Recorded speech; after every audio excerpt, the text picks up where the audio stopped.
Olá, sejam super bem-vindos à nossa primeira aula do curso de Libras na modalidade semipresencial que a Rio-Sul oferece para você. Nós estamos muito felizes de tê-los conosco nessa nova fase de aprendizagem, de troca e de desenvolvimento dos nossos talentos para Deus. Mas para isso nós necessitamos da ajuda dele, né? Para a gente aprender e desenvolver os nossos talentos. Então vamos orar. Senhor Deus, tem misericórdia de nós, Senhor, porque somos pecadores.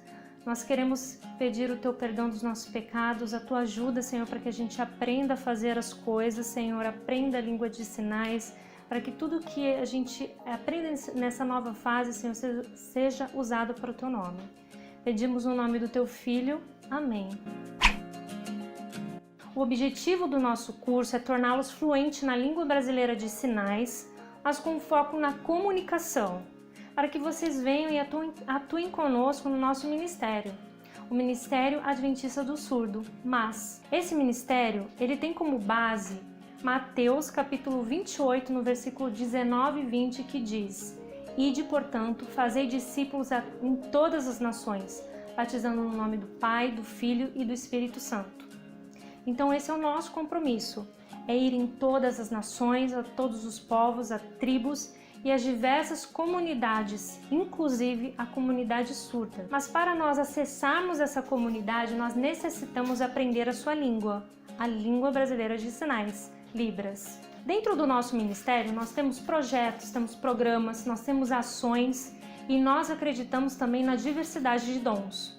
Por isso que você é super bem-vindo para atuar conosco nesse nosso ministério, para que você venha, traga as suas habilidades, traga os seus atributos, para que vocês trabalhem no Ministério Surdo, cada um com o seu dom e talento, mas se comunicando através da língua brasileira de sinais. E nós vamos também desmistificar alguns mitos que permeiam a língua de sinais. Muitas pessoas acreditam que Libras, ou que esses gestos, é uma linguagem de sinais, e na verdade não é. É uma língua que é reconhecida aqui no Brasil oficialmente por uma lei, a lei número 10.436 de 2002, e ela tem também, através dos estudos linguísticos, provas que conferem o status de língua para a língua brasileira de sinais. Com o passar das nossas aulas, nós vamos compreendendo mais quais são essas características que trazem o status da língua, da Libras como língua, e não só da Libras, mas as línguas de sinais. Outro ponto que nós precisamos esclarecer é que nem toda a Libras ou a língua de sinais ela é universal, isso não é verdade. Isso significa que em cada país nós temos a sua própria língua de sinais. Por exemplo, a língua brasileira de sinais no Brasil, a língua americana de sinais nos Estados Unidos e assim por diante. No total nós temos mais ou menos 138 línguas de sinais espalhadas pelo mundo que são distintas. Elas não têm estrutura gramaticais iguais. Então nós estamos agora começando o curso de língua brasileira de sinais. Isso é muito importante a gente saber para a gente se distanciar, e com o tempo também nós vamos entendendo isso. Não significa que porque é uma língua brasileira de sinais, ela é totalmente igual em todo o nosso país. Nós temos variações linguísticas. Esse fenômeno também ocorre nas línguas orais. Assim como aqui no Rio nós falamos aipim, aqui no Rio é aipim, né? Aipim, nós temos lugares que falam macaxeira, mandioca, e nós temos várias outras palavras para dizer uma coisa só. Na Libras também ocorre isso. Alguns sinais que têm conceitos iguais ou o mesmo conceito com variações linguísticas regionais.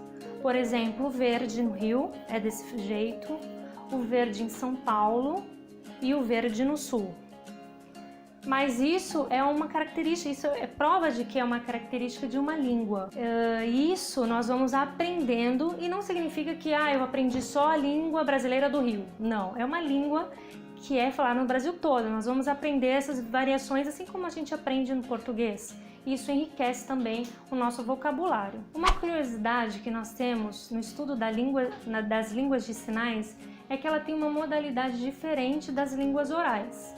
Ela é de modalidade visual espacial, diferente das línguas inglês, português, francês, espanhol, que é de modalidade oral auditiva. Isso significa a forma como nós recebemos a mensagem e pronunciamos. Então, por ela ser de modalidade visual espacial, muitos pensam que ela não é língua. Então as pessoas acreditavam no passado que o surdo, por ele não poder ouvir, ele não podia pensar porque ele não tinha língua.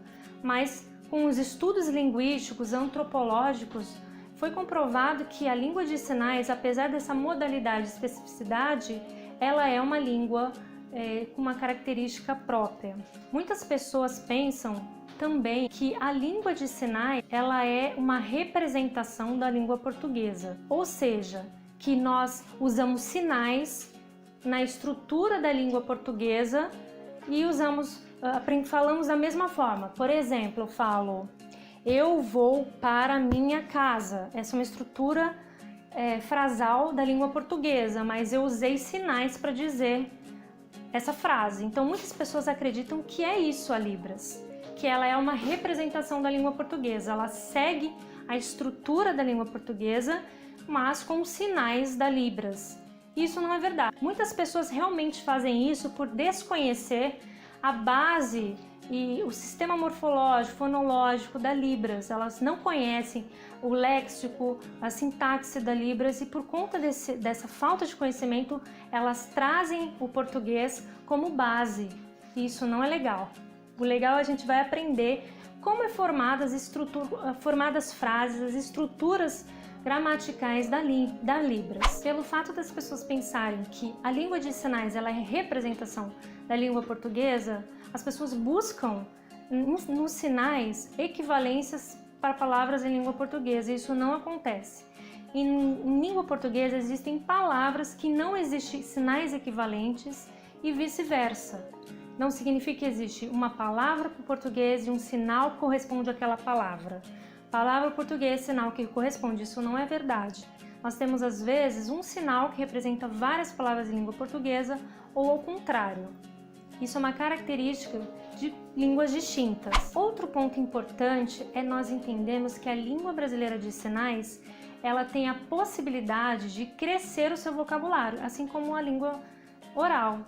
Isso significa que quanto mais o surdo vai entrando nas áreas de conhecimento, ele vai acessando a área da arquitetura, a área da educação, a área de matemática, a área de ciência, mais sinais são criados e mais rica se torna essa língua. E por causa disso, nós podemos pensar e acreditar que os sinais, eles dão conta de sinais mais complexos, abstratos.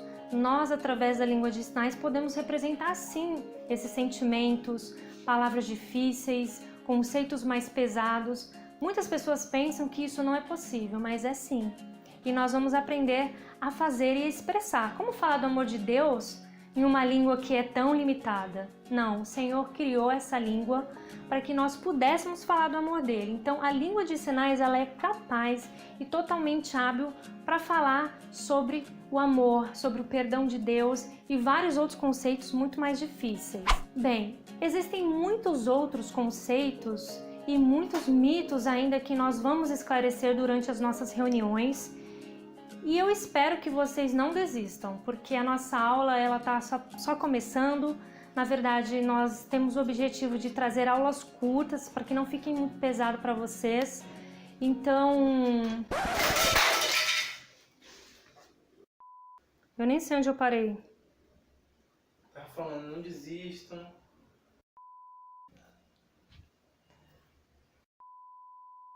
Bem, a partir de agora nós vamos acessar essa língua de maneira muito específica, trazendo parte teórica e parte prática. Hoje nós começamos a falar um pouquinho da teoria. Na verdade, nosso objetivo era contextualizar vocês onde vocês estão entrando, na verdade. E vocês estão entrando num mundo incrível de uma comunidade totalmente curiosa, diferente do que nós já estamos acostumados, com culturas próprias, com sinais, expressões próprias. E eu acredito que vocês vão gostar muito, o Senhor vai abençoar muito vocês. Claro que a nossa aula foi simples, porque o nosso objetivo é trazer vídeos curtos para que vocês possam assistir, não cansar, não ficar uma coisa muito pesada, seja uma coisa leve. E aí, com o tempo, vocês vão aprendendo. Eu espero que Deus abençoe vocês tenham entendido um pouquinho do que a gente vai aprender a partir de agora. E a gente se vê na próxima aula, a gente já vai trazer alguma coisa mais prática, mas é muito bom a gente aprender a base, né? E a gente sempre vai trazer isso, tá bom? Espero que Deus abençoe, um beijo e até a próxima aula.